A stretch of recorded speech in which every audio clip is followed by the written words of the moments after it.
ये अपने आप में एक बड़ा चैलेंज रहेगा। उसके साथ साथ हम देखें तो काफ़ी अपेक्षाएं हैं इंडस्ट्री को लेकर भी और सैलरीड क्लास को लेकर भी। सैलरीड क्लास जो सबसे बड़ा कंट्रीब्यूटरी है डायरेक्ट टैक्सेस में, और उसको जितना टैक्स है वो देना ही पड़ता है। कहीं कोई उसको बचत करने के या टैक्स छुपाने का कहीं कोई स्रोत या फैसिलिटी उपलब्ध नहीं है। तो मैं समझता हूँ कि पिछले जो 2 साल हैं वो कोविड के से गुजरे।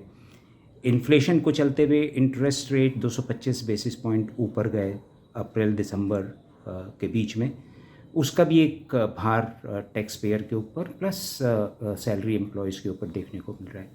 तो जो सैलरीड एम्प्लॉयड हैं, पहले हम उनकी बात करेंगे। उनको काफ़ी इस बजट से उम्मीदें हैं।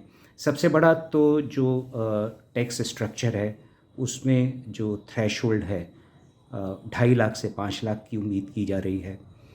जो हाईएस्ट टैक्स ब्रैकेट है 30%, उसमें 10 लाख की जो लिमिट है उसको रिवाइज करके 20 लाख एटलीस्ट कर दिया जाए तो एक बड़ा रिलीफ मिलेगा।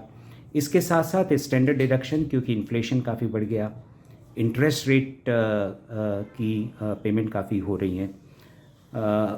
वर्किंग फ्रॉम होम काफ़ी एम्प्लॉयज़ अभी भी कंटिन्यू कर रहे हैं, तो उनको रिलीफ के लिए जो स्टैंडर्ड डिडक्शन की लिमिट है वो 50,000 से 75,000 एटलीस्ट अपेक्षा की जा रही है।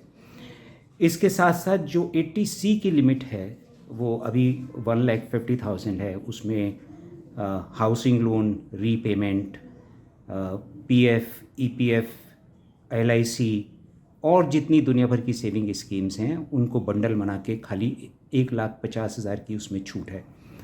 तो ये छूट बढ़ाकर एटलीस्ट 3 लाख हो जाए, क्योंकि इसमें जो हाउसिंग लोन की रीपेमेंट हैं, ऐसा देखा गया है कि जो EPF है प्लस LIC प्लस और सेविंग स्कीम्स कंट्रीब्यूशन है, उसके बाद जो principal payment of housing loan है वो बचता नहीं है कुछ भी टैक्स पेयर के पास।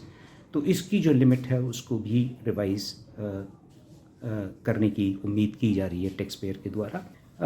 जो मेडिकल एक्सपेंसेस है उस 80D में वो 25 to 50,000 है। उसको भी इन्फ्लेशन के जरिए भी, क्योंकि cost of medical facilities has gone up substantially, तो वहाँ भी एक रिवीजन की आवश्यकता देखी जा रही है।